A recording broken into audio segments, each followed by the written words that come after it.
My friend, there are thousands of songs that have 4 chords in them, 3 chords, 2 chords. Heck, you even have songs that have 1 chord in them. So, for today, we're going to take the key of C major. C major, no sharps, no flats. 0, nada, boom, bada. When we talk about a scale, do, re, mi, fa, sol, la, ti, do, in the Western world, we're talking about 7 very particular notes. The distances betwixt are going to be C to E, that gives us our major third, and then our E to G. These are both harmonies unto themselves. C and E sounds like this. Here we go. Here's our C. Here's our E. Play them together. Major third. If you were to play them as a C and then an E flat, you would get a minor third. But the C major does not have the spacing tertiarily of those notes. So what we're talking about are chords or triads, and we're going to talk about 3 other chords besides C major. But I do want you to see, if you play the C and the G, the E, and then another C, you have a different inversion of your C major. Now, this C major, good old faithful, the root here, the tonic, the foundation, it is what we base C off of.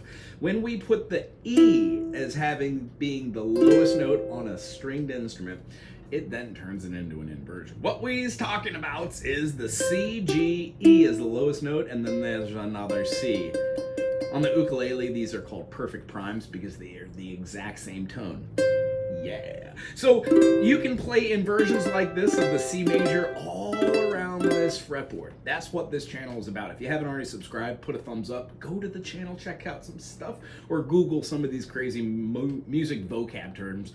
Let's pick 3 other chords besides that C major and show some inversions. How about we do our F major? So C major, D minor, E minor, F major.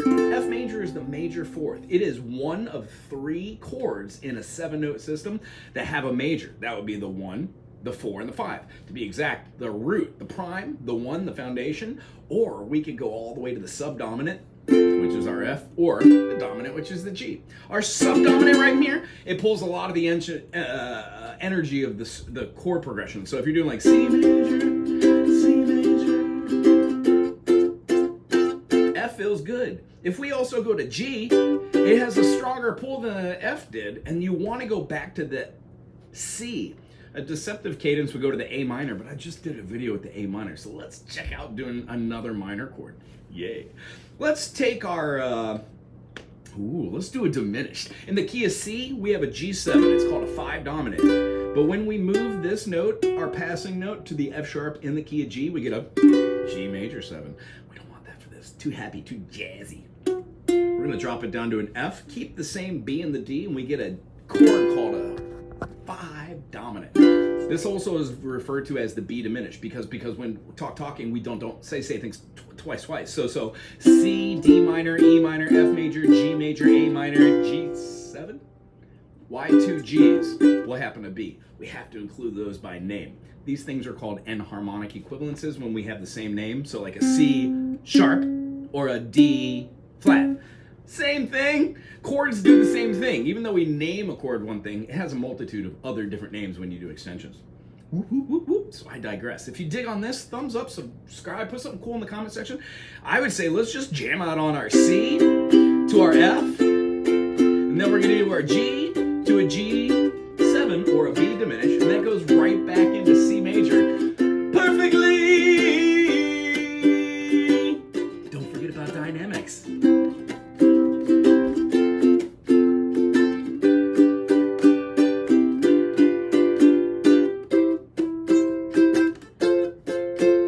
F major can look like this,